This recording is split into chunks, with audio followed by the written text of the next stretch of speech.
This is Dateline News Mm. and Conversation. This is going to be a little bit different of a show tonight. My guest is a woman from Sweden. We met at the Arctic Open Film Festival in Archangel. We were both on a jury judging films. She's got a fascinating story, and we're going to look into that tonight. My guest, welcome her to the show, Gunilla Bresky. Gunilla, welcome to the show. Thank you. It's so good to see you again. Um, you've got a fascinating story, and I'd like to be able to get you to share your story with the people who are going to watch this video. And they are people from the United States, they're people from Europe, they're people from around the world, and they're people from Russia. So you were not always a filmmaker. What did you do before that? What was your career all about? I'm a journalist. I was educated as a journalist and in the south of Sweden. And because I come from the north, I was born in the north and I wanted to go back home. And I worked in a small newspaper and then I got a job at the radio, Swedish radio. And I made it my duty to make all those programs from the north that I would have been able to listen to when I was young. Because, you know, the north of Sweden was always looked upon as a colony from the south, because we are a very rich region. We have water power, we have big forests, and we have iron ore. And well, I did that for many, many years. I worked in Swedish radio altogether 36 years and made hundreds of programs And what, about the Norse. so was it cultural and historic? Is that what the Yeah, theme is? everything. Children's program, cultural, radio drama, documentaries. I made everything. And, you know, I discovered that my Norse was not only the Norse of Sweden, it was also north of Norway, north of Finland, and finally north of Russia. Okay, so I know your story, but I want you to be able to tell it. You just talked about the reality that the North, Sweden, Norway, Finland, and Russia, uh, is that what brought you to Russia the first time?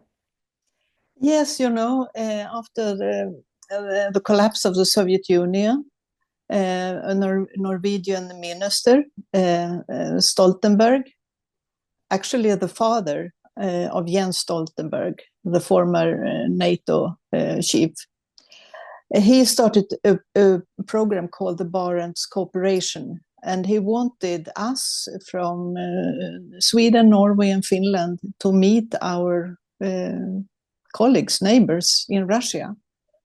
And because I was working with culture, I was invited to make a trip to Arkhangelsk in 1995.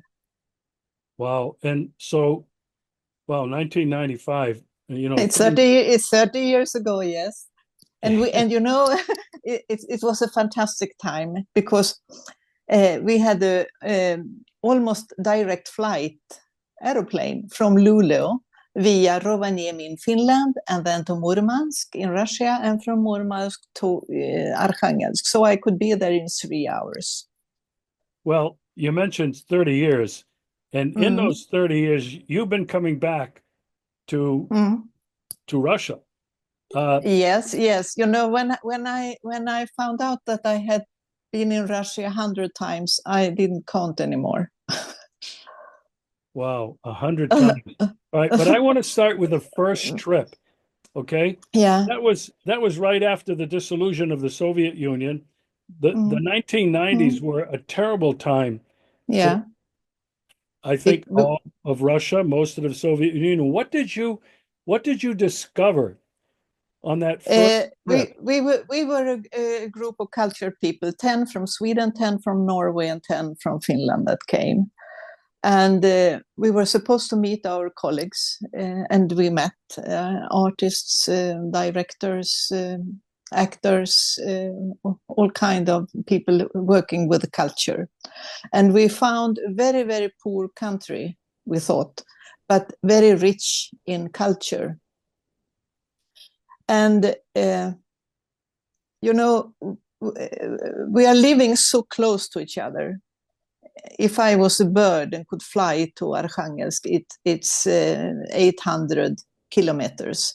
To Stockholm, my capital, it's 1,000 kilometers. So Archangelsk is closer than Stockholm. But I and we didn't know anything about Archangelsk, about the north of Russia, and we didn't know much about the Soviet Union either, and life. We spent 1 week there, and that week changed my life. Whoa. How did it change your life? I got so many impressions, and I met so many fantastic people. And you know, as a journalist, you want to tell stories, and you want to tell new stories. And I found so many new stories to tell about Russia. So already on the plane back, I decided that I wanted to make a film. Remember, I was a radio person. But you know, when people speak another language, radio is not perfect because you have to deal with all those translations.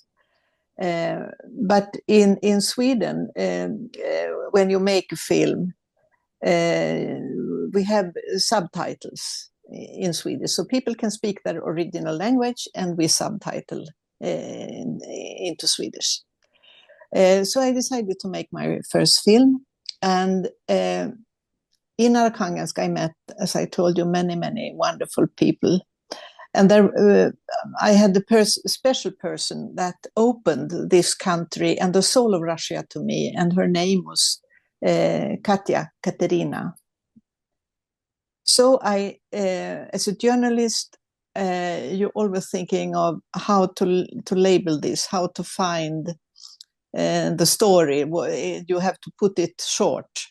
And I found the title of the film already on the plane back. Catherine the Little. Everyone knows, even in Sweden, Catherine the Great. So Catherine the Little.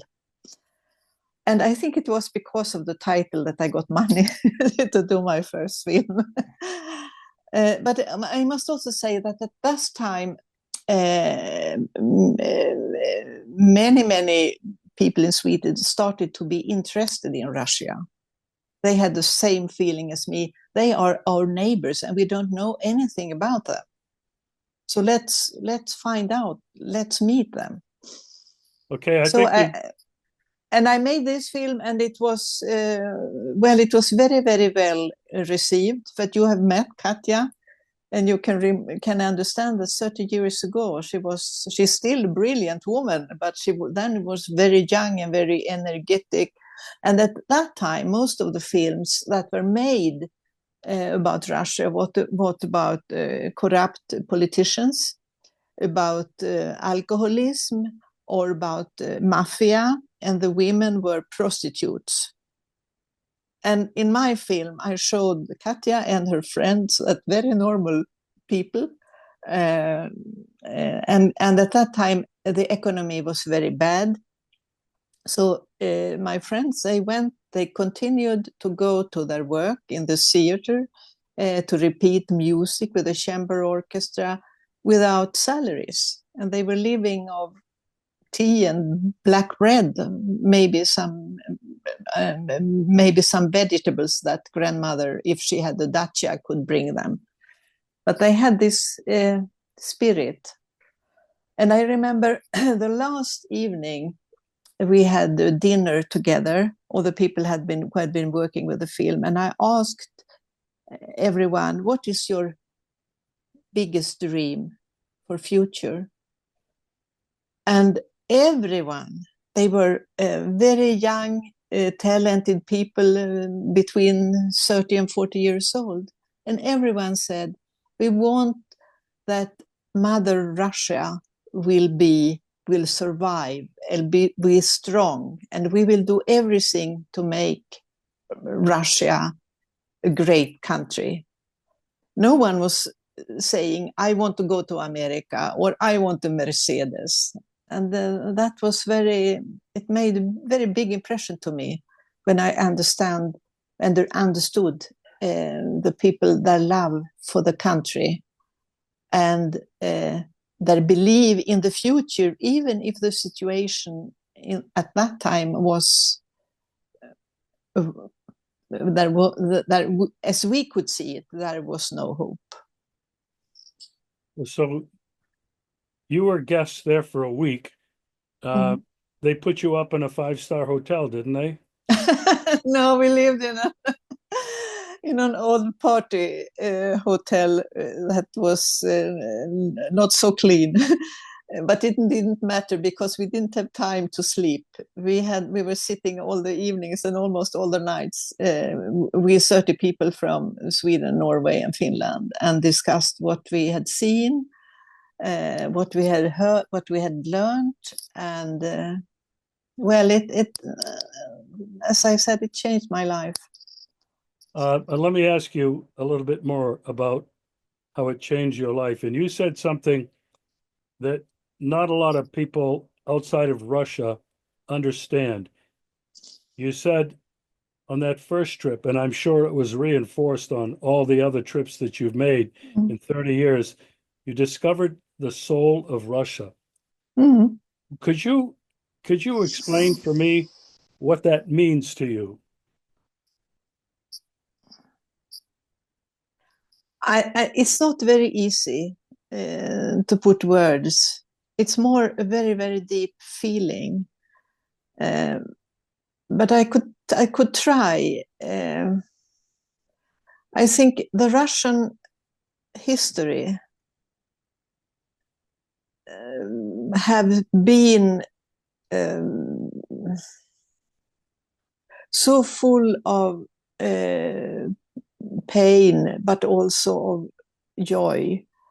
And I see people all the time have had to reflect about life, how to survive, how to make the best out of every day, to take care of each other. And because I'm not a religious person,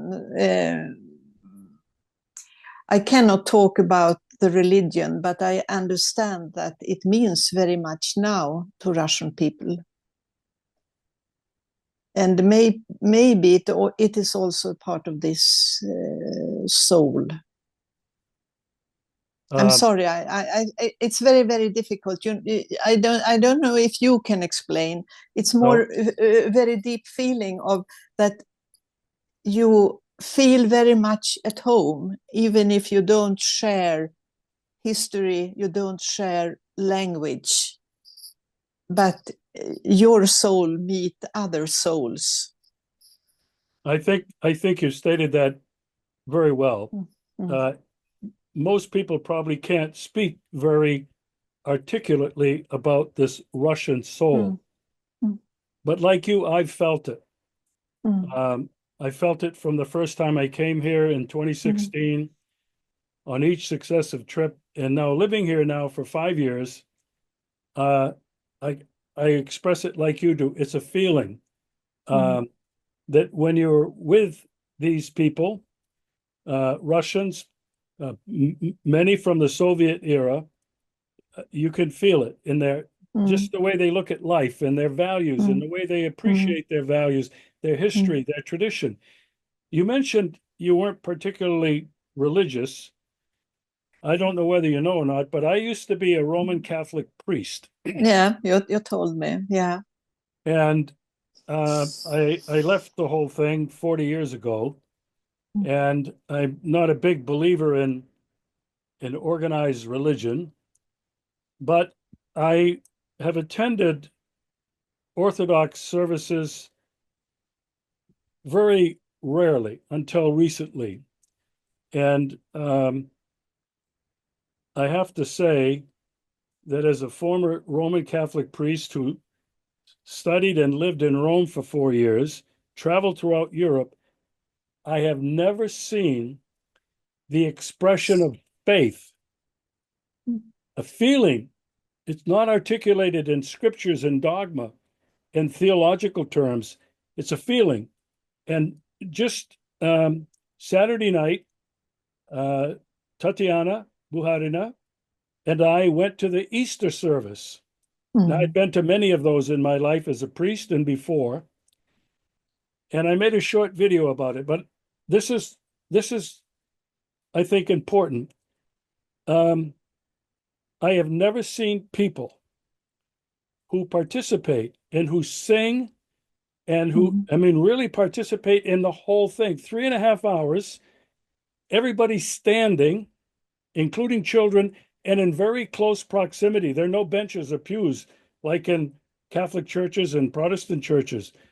And they sang and they walked in procession at night. And then at midnight, the priest would call out, "Christ is risen." And everybody really enthusiastically said, "He's risen indeed." What I'm trying to say is, as a former priest and theologian, there was a feeling that all of these people had, and the way that Tatiana has explained it to me, it isn't necessarily a theological thing. It is more of a feeling and a traditional part of Russian history going back thousands of years. Anyway, I appreciate your insight on that. As somebody who's, go ahead. I remember Katja in my first film, Catherine the Little. She tried to explain to me, because at that time they immediately had started to build new churches, or to reopen old churches who had been factories. And she told me that I think we have to do this to repair our souls. Yeah.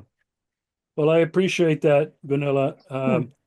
I think it's very important. And what I've tried to do in my work is to try to convey to primarily American people what Russia and Russian people are really like. And because they have no idea, they've been all propagandized. They have really not even a little bit of understanding of what we're talking about. And I think it's important to hear from different kinds of people that I have on my show around the world, and from you who have experienced this evolution. It's been a dramatic evolution. You've been here over 100 times in 30 years. You've seen it all. And I don't know. And still, I almost don't believe my eyes when I come back now. For example, when we were in Archangel in December, I was all the time walking around, said, "No, is it real? Is it real? Am I dreaming?" How was it possible for them to rebuild not only souls, but also the country? I think you can only describe it as a modern day miracle. Yeah. Maybe. Yeah. But it's because of the people, of course. It's because of the people. 100% agree with you on that. It's not the government, it's the people. Yeah. They're strong, they're resilient. Anyway. And they are well educated. Oh. And they are very interested in culture. They are reading books. You have seen the libraries in every family's home. When you talk about well educated, I thought I was well educated. And I've been embarrassed on so many occasions. On one level, most of my friends, at least who were educated during the Soviet system, knew more about American literature and culture and music than I did. Mm. That was embarrassing. But you know, there's something else that really surprised me when I first came here, because in the United States and most of Europe, you did not find women 30 years ago who became engineers, scientists, medical doctors, technicians of all kinds, educators, and astronauts. You just didn't see it until really quite recently, at least in my country. But Mm. it's an amazing, and I think that's part of what we're talking about. The way the Russians saw themselves, men and women, children, Mm. education, culture. Um, it's really been amazing. I want to go now to some of the films that you've made. And I know you've focused a great deal of your attention and time on World War II. I want you to tell me about a couple of the films, two of them that I have seen and that I absolutely love. And I hope that people, because of this show, will be interested to look for them. You made one about Vladislav Mikosha, Mm. uh, an incredible story about a journalist, photographer, videographer during World War II. It's a wonderful film, but how did you ever find him, decide to do this film? And tell me how you went about doing it, the research you had to go through. Yeah, but those two films are connected because if I hadn't made Night Witches, I wouldn't have got the telephone call from a Swedish man who had seen the film, and he thanked me, and he told me that he was born in Russia. He was Swedish, but he was born in Russia, and the family had left when he was a child. But still, all his life, he kept the contacts with the Russian culture and Russian friends and Russian language. And he told me that next time you go to Moscow, you have to go and meet my friend Gemma Firsova. And I was actually going to Moscow some weeks later. And this Swedish man, he had also arranged for me an interpreter to take me to Gemma Firsova. And Gemma Firsova was the wife of Vladislav Mikosha. So when I left, she gave me a book that she published about him and his life after his death. And my Russian is... Can I interrupt you? Yeah. Can we go back to Night Witches, which is the one that was seen and introduced you to the Mikosha topic? Tell me about Night Witches. I've seen that film, Yeah. Gunilla, I think 3 or 4 times. I love it. Yeah. Yes, it's marvelous. I know it. It is. It's another case about women Yeah. who played such an important role. Yeah. And how did they get the name Night Witches? And how did you find this? Tell me about Yeah. that. Well, I think this is the ultimate feminist film.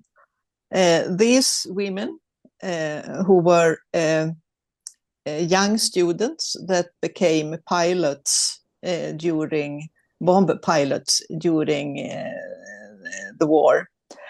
They are the bravest women, maybe the bravest people I've ever heard about.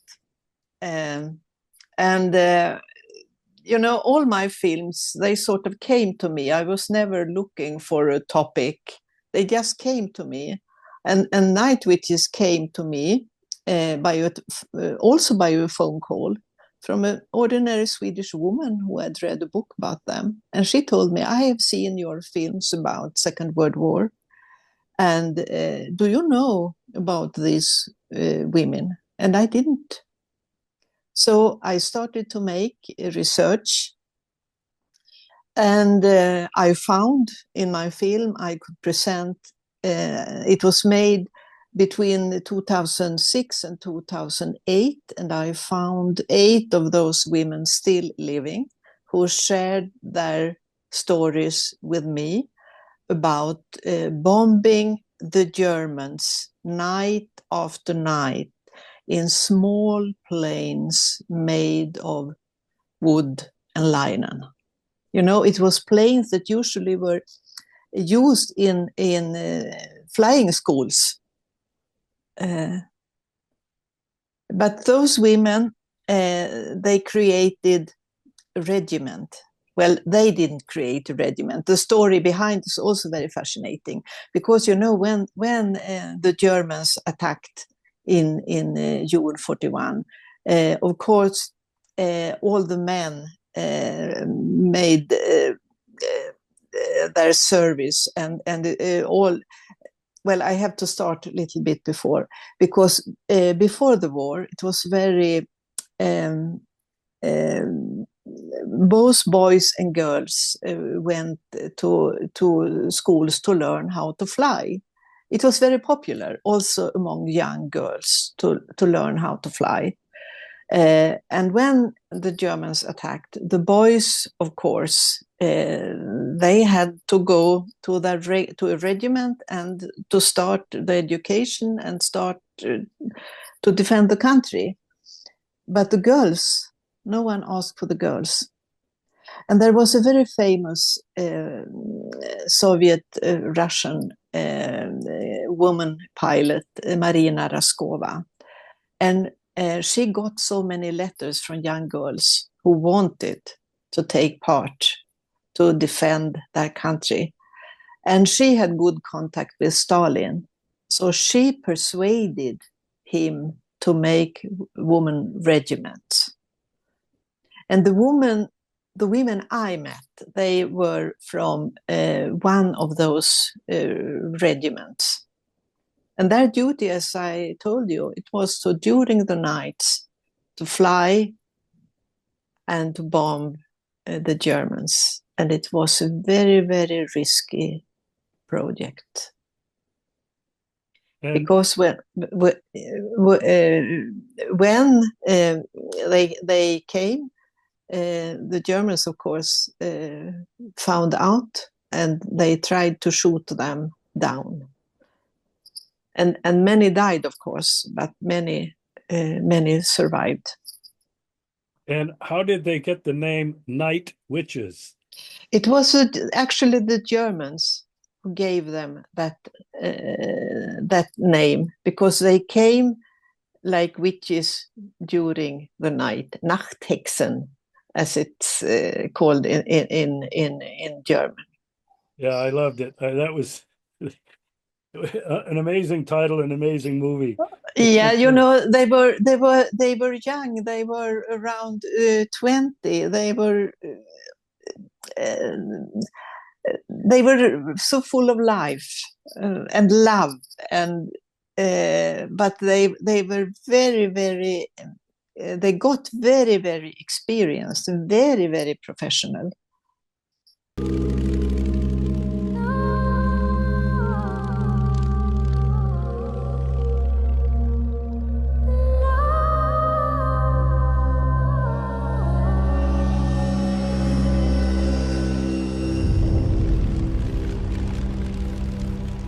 Вылетов сделала 710 ночных боевых вылетов.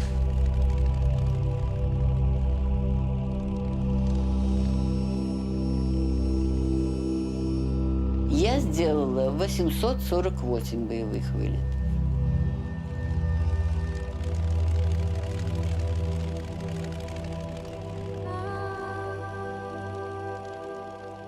Полк был легендарный.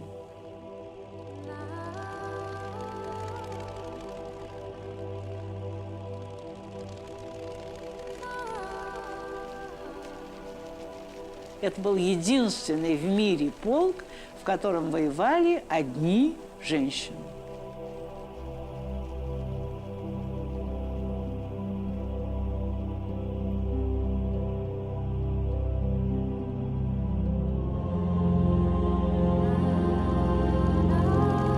На самом деле, мы как раз сейчас стали здорово бомбить немцев. И я веду счет бомбам, которые я им на голову сбросила.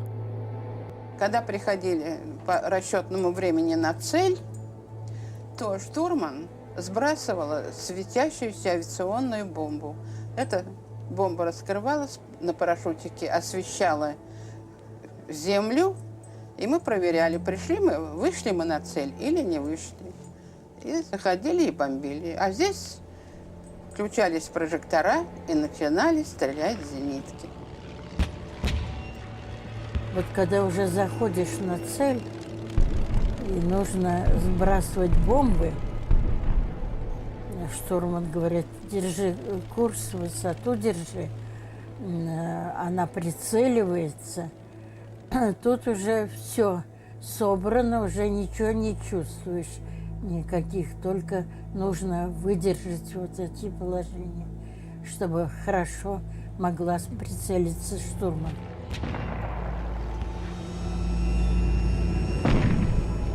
Вот прожектора эти были гибелеподобны. Они нас ослепляли. Уставали. Но ночь есть ночь. Вылет был это 4 мая 1945 года.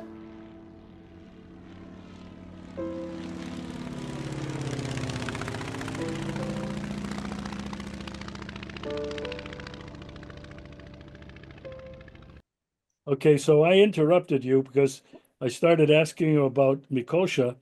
Yeah. So I'm glad that you told me the beginnings of this story. Yeah. So because of this film, I met Shema Filsova, the wife of Mikosha, and she gave me the book she published about his life. Now, was this a book that she wrote? Was it a diary? Yes, it was based on his diary. She had edited it. Okay. So this is not what somebody else said about him. It's based on his diary. Yeah, every word in the film is his word. All right.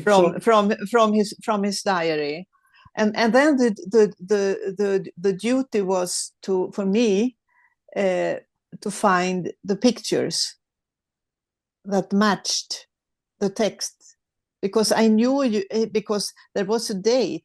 This day they were in Sevastopol. This day they were there in Odessa. So of course I had a lot of help. Actually, the biggest problem was Swedish TV archive, because they wanted so much money. Even if they were co-producers. It was and they of course didn't have any Russian footage, but you know, this story about Mikosha is so outstanding because he didn't only show the war in Russia. He was based in Sevastopol, in Crimea. In Crimea. For people who don't know, yeah. Sevastopol, Crimea. Yeah, and when Crimea was lost, he went home. He was living in Moscow. He went to Moscow, and from there, he and some of his friends got an idea to make a film about the convoys, the Allies' convoys. The Arctic convoy? The Arctic convoys. So, and it was so interesting to read when they were sitting in a cafe in Moscow and discussing this idea, how they wrote the application, how they sent it, and how they waited for an answer, exactly as we have to do many times. And they got okay, so they went to Archangel, and they came there in the summer 42, but it was very dangerous for the convoys at that time, so they had to wait until November, and then they left Archangelsk and they came to London, and they celebrated the Christmas in London, and they found out in London that people in London, you know, London was constantly bombed by the Nazis. They found out that people in London, in England, had the same situation as their friends and families and all the people in the Soviet Union they had a common fight against the Nazis. And when they should go back, it was still too dangerous to go by the convoys, so they were ordered to travel by America, and they came to New York. And from New York, they took the train all over the country. I think it takes 4 days or something like that. Well, And they came to Los Angeles, to Hollywood. And it was February 43. It was right after the victory in Stalingrad. And they were 4 Russian Soviet cameramen, and they became the heroes of Hollywood. They were dancing with all the beautiful film stars. They were invited to film studios, and especially they were invited to meet Charlie Chaplin. I remember that. Yeah. And you know, Mikosha was a very young, handsome, very talented person. So, of course, he could have stayed in Hollywood and made a fabulous career. But he was a Soviet soldier. He had to go back and liberate his country, and especially Sevastopol and Crimea. And he did. Jag tänker tillbaka på mina möten med Sevastopol före kriget, som var ett så ljust minne.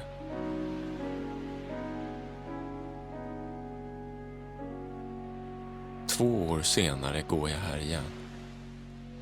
Barndomsdrömmen har gått i uppfyllelse. Helt oväntat har jag blivit militär sjöman. Enligt order från Svarta havsflottans militärråd upphöjdes jag till marinfotograf vid flottan.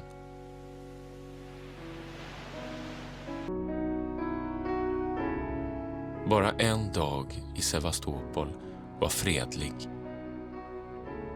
solig och fridfull.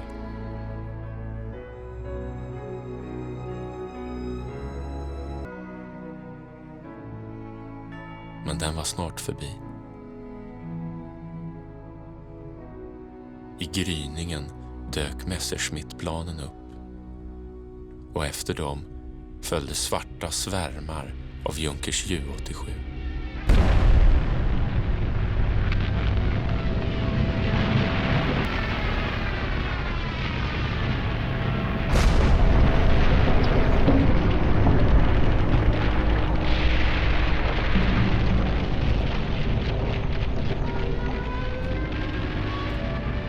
För mig började kriget den dagen.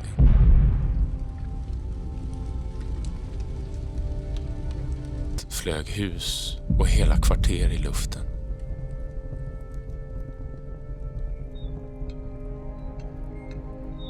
Stadens vita stenar glänste röda av blod.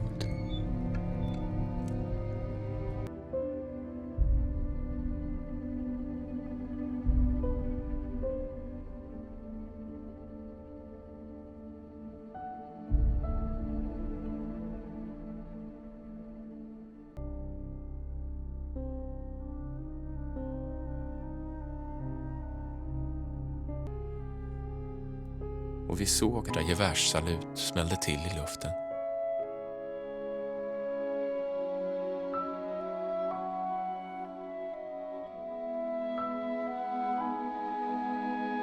Var hälsad, Sevastopol. Vi har kommit tillbaka till dig, som vi lovade. Tog jag mig snabbt upp i bara den randiga undertröjan som jag tog av mig och hängde upp som en flagga.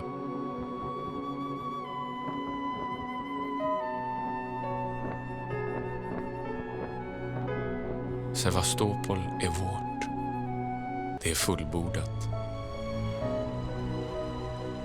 Sevastopol är vårt.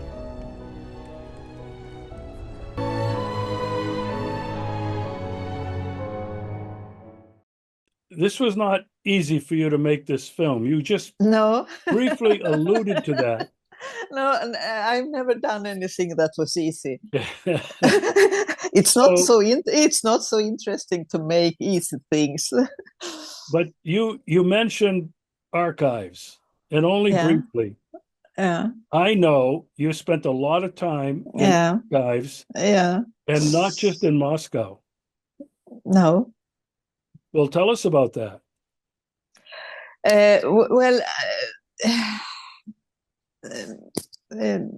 Before Mikosha, I had made 5 films about Second World War. So I knew where to look for pictures. So it was it's just to give to give you the time you need. Well, the point that I want to make is you didn't just cook this stuff up. This was not like editorializing. This was based on real research, photos, film. It was the idea was at first to find his pictures, the pictures taken by Mikosha. And you know, Russian film archives are so well organized. And Mikosha, they were always 2 cameramen working together. You know, they had a very maybe 3-minute film, and while one was filming, he passed the roll to the second one, who reloaded it in the black what do you call it, sack? Yeah. And so they worked together. So my film is based first on Mikosha's pictures, second his colleagues. In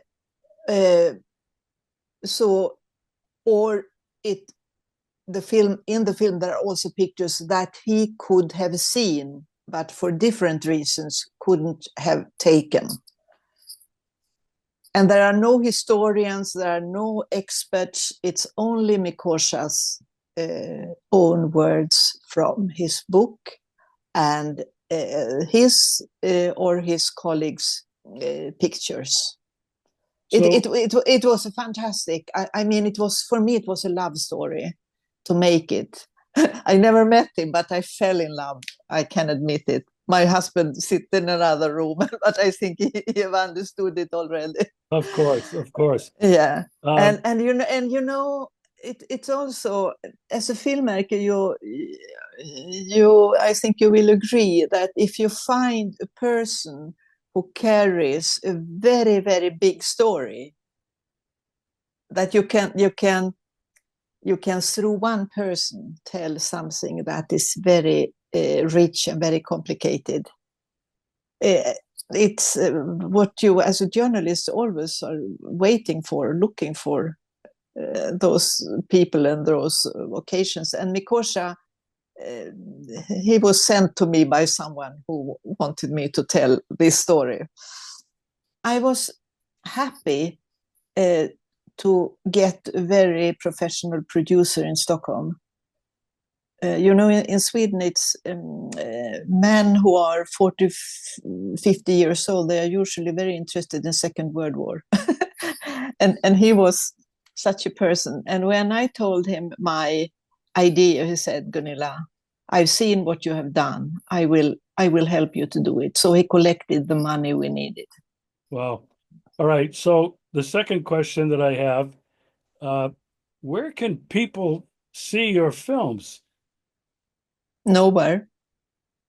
Nowhere? No, it's only you have to invite me and I will come and screen it. No, but you mean No, I don't. We don't have any distribution. There was never anyone who was interested in distributing my films. What about YouTube and the internet? Are any of them? How did I see them? I think you saw it because I sent you the links. You probably sent them to Tanya. Yeah. Yeah, and So you know, it's also a question of rights. I cannot put it on YouTube, and I don't want it to be there. Actually, you can find Night Witches in YouTube, the English subtitling. I think that must be where I saw it, Night Witches. Yeah, and you know, someone put it there, and it's okay for me. Because of that, I got many interesting emails from people from all over the world who have seen it there. Wow, you know, on the one hand, I understand why you couldn't get any distribution. I've never been able to get them for I've only done 3 major films, but nobody was interested in the United States because they were so controversial in terms of United States government, foreign policy, wars, and all of that. But Gunilla, the stories you've told are history. Yeah. And don't you think that somehow they should be available, at least through universities, through libraries somewhere? Yes, but someone has to organize it and ask me, and we will find a way to do it. As I told you, I'm well known in Sweden as a film director, and many people have seen my films, and I got a lot of prizes and credits and everything, reviews. But yes, and that was enough for me. And of course, I've been asked to come and show my films in many places. Different film festivals. Yes, film festivals, but also organizations, clubs, schools, university. But it was before 2014. Well, what happened in 2014? You know, my film about Mikosha had premiere in January 2014 in Tromsø, and I won one of the main prizes. In March, I took part in a Tempo documentary film festival in Stockholm, which is the largest, and I won the prize as best Swedish documentary. And then you know what happened. Crimea, the spring 2014. After that, my film was dead in Sweden. Tell me. It was never shown in the cinemas.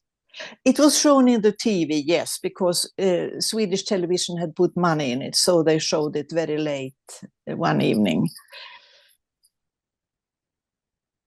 Okay, well, I obviously know what happened in 2014.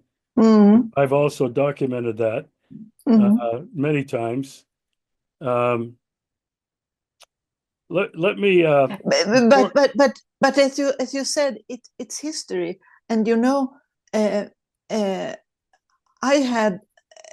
have this feeling that I'm sort of a bridge between the history and the future.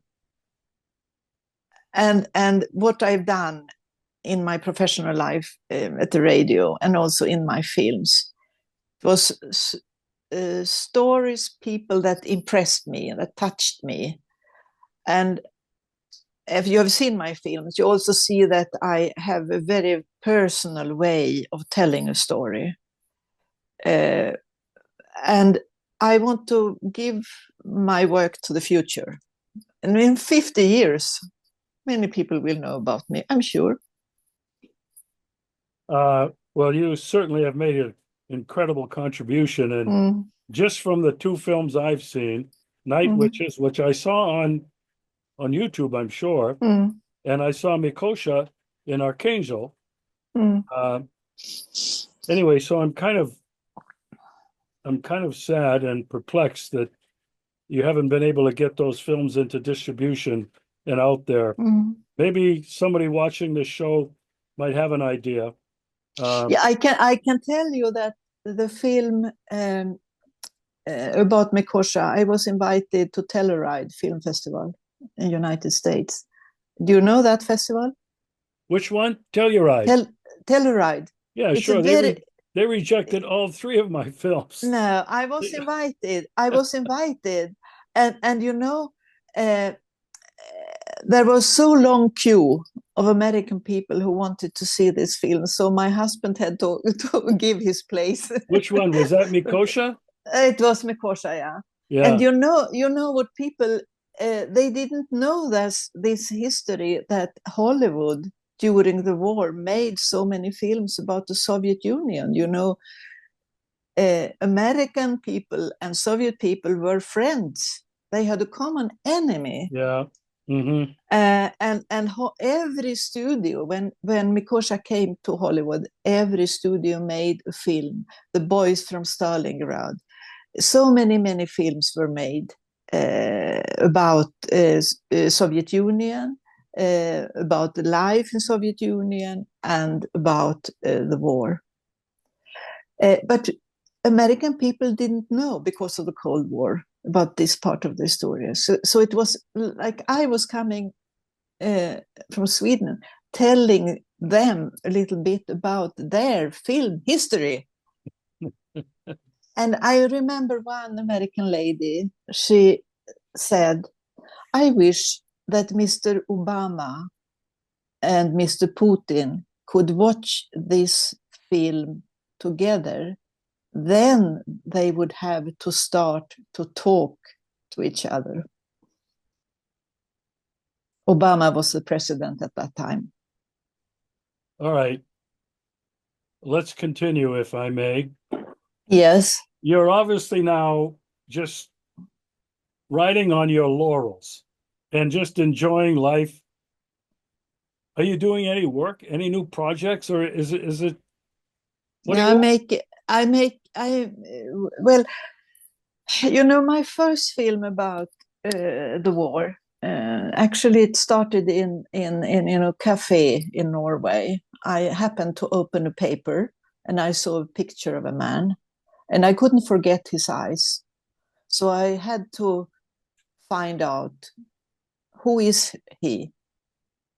And I was looking for one man, but I found 100,000 Russian Soviet prisoners of war in Norway, who Hitler brought to Norway to build an Arctic railway through north of Norway, which is an impossible project because of nature. It's mountains, it's cold.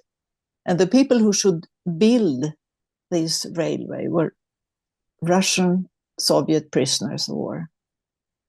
It took me 5 years, but I made the film called Blood Road, because they also built roads, not only in Norway, but also in Finland. And they are called blood roads because so many people died during that work. So that was my introduction to Second World War. And now my new project has a connection to that. A friend of me, Liv Mjelde, she is a professor and writer living in Oslo. And she wrote a book called The Secret of the Scissors. And the story is that she, in 2006, is walking into a shop in St. Petersburg. And there, a young man is working, and he's asking, Liv and her husband are speaking Norwegian to each other. And when he asks, what language are you talking? She said, Norwegian. And he said, my father was born in Norway, but he doesn't know why and where. The father, Yuri Salnikov, a very well-known Russian artist. His mother was kidnapped from Russia, from Soviet Union, and brought together with thousands of young girls to Norway to work in the fish industry. And so he was born there the 1st of January 1945. And she wrote a book about the women and Yuri's story. And now she wants us to write a film script for not a documentary, a movie. So you've begun this project then? Yes, most of all, I'm thinking about how to do it, because it's very difficult. Because so far I've understood that there is very little written there. So where can I find testimonies of the women? Because in Norway, 52 children were born in Norway. Mothers were slave workers in the fish industry, and no one knows about it. And of course, all the women are dead. And it's very, very difficult to find those close stories about. So I somehow, I'm sure I can find maybe someone who is listening to this knows if there are books about women who worked in other countries, who were kidnapped and brought to Germany or Austria, or yeah, I hope to find testimonies. Wow. Well, it's nonstop, isn't it? I don't think someone like you is ever going to retire. No, I have plenty of time to walk around in nature and in my dacha and so on, but I want to do something still. You know, I feel the same way that you do. I've been officially retired for, almost 20 years now, and I've always said I'm never going to retire, and that when it's time for me to go, I hope that I go with my boots on and my camera in my hand. Yeah, you know, I would like to finish my days in a film archive. Oh. It would be a very good place. Yeah. So tell me one more thing for the people that are watching this now and are just getting to know you. How many films have you done, and specifically now on World War II? I made 6 films. How many? About 6. 6. Can you give me the titles beyond Night Witches and Mikosha? Blood Road, about Roads. prisoners of war. Yeah. Under a Rusty Star. Oh. About, you know, Zapadnaya, the front in the north between Murmansk and Finland, Norway. So many soldiers who died were never buried. So even today, like in many other places, you know, in Russia, in summer, the searchers are looking for the remains and to give those soldiers a proper funeral. So I made one film about 2 men who spent the summer in the mountains, and we lived with them. And you know, in the north, it's so fabulous that we have the midnight sun. So it was so fantastic to film when they made these expeditions 12 o'clock in the night. It was only one problem, the mosquitoes.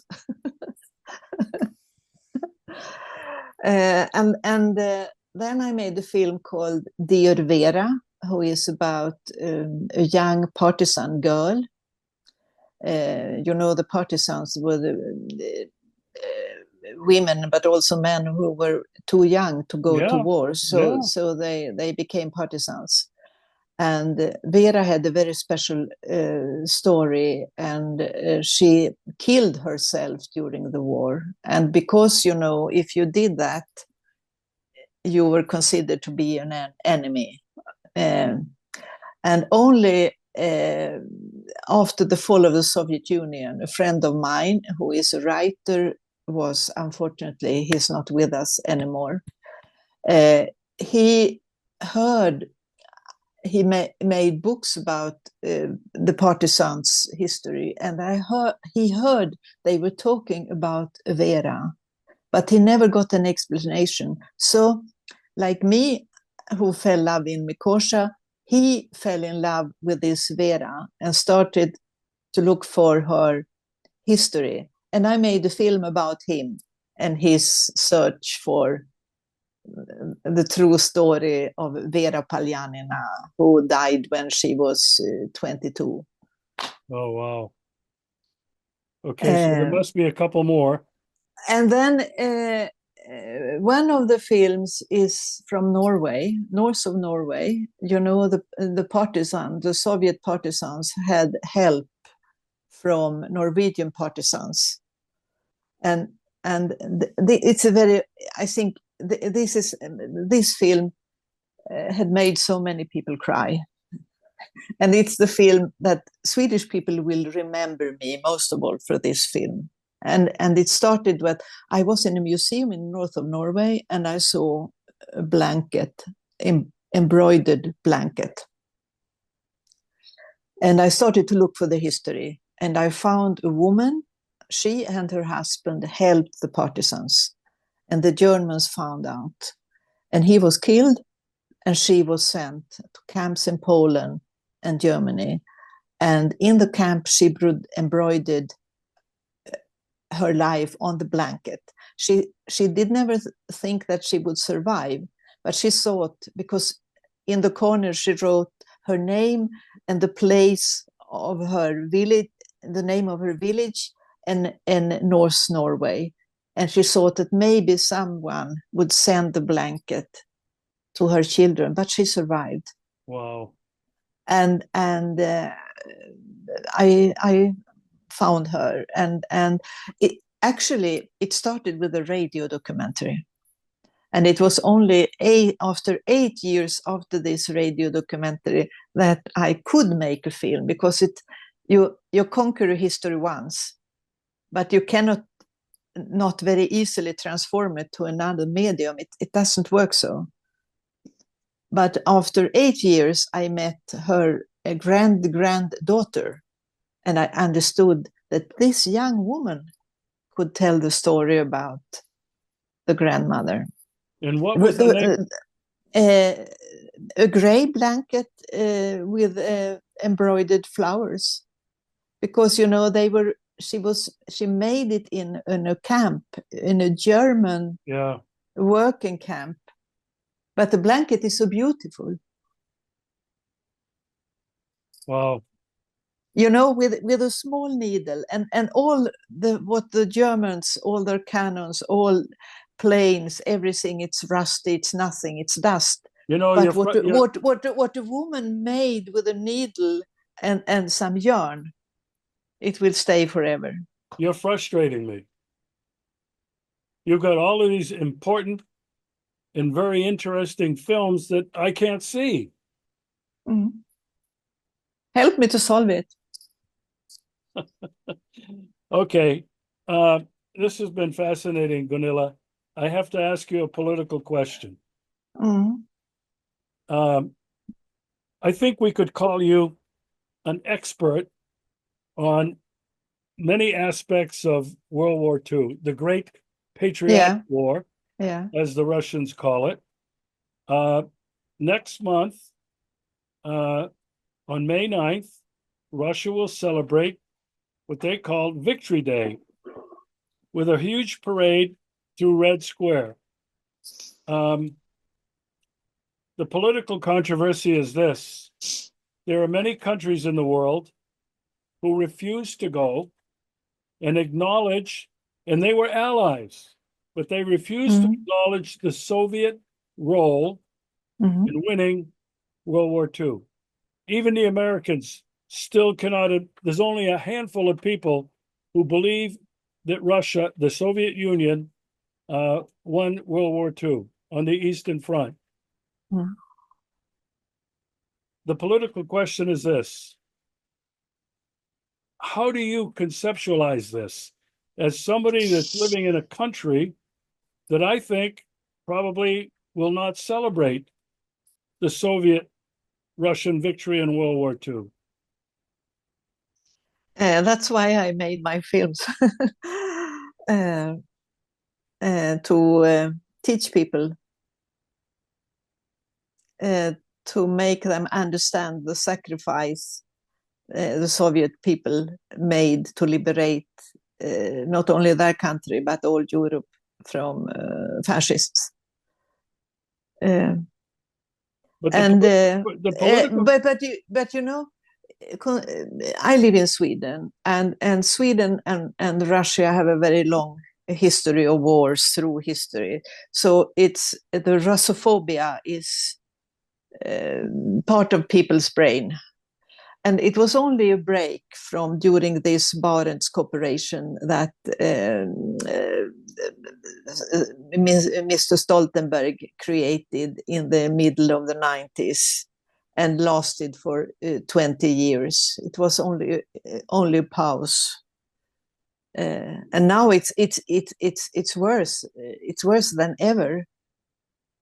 I have only very few people now whom I meet, because I cannot take what everyone is saying. I don't accept, and I don't want to start argue, so I'm isolating myself more or less and meeting only few people. And you said that I'm an expert on Second World War, but I think I'm also a Swedish expert on SMO, Special Military Operation, because I spend at least 1 hour a day, every day, to follow different sources, different people, not only Russian, but also a lot of American. And Jeffrey Sachs and John Marsheimer I've learned very much from them. And I don't know if you have heard about Glenn Deason. Oh yeah, I know him personally. He's been on my He's been on my show so many times, but now that he's so famous, he doesn't have time for me anymore. No, but you know, every day he brings some interesting people to me, and he make very good interviews with them, and many aspects of and you know, all those I know it, but I'm very, very lonely in my country, I'm sorry to say. And it's so difficult that you couldn't even start to speak to people about it, because they would immediately. I have lost friends I had for 50 years, just because I tried to start a conversation, start to explain. So I stopped it. Yeah, me too. And since I'm living in Russia now, for 5 years, I've lost even more friends. But you know what, Gunilla? I've gained so many more friends, not only in America, but around the world. And what I'm really happy about, having met you in Archangel, and now doing this interview, that you will be introduced to more people in my circle of influence. And I'm really thrilled to have been able to tell your story in your own words. It's been a real pleasure. I can't thank you enough. Thank you.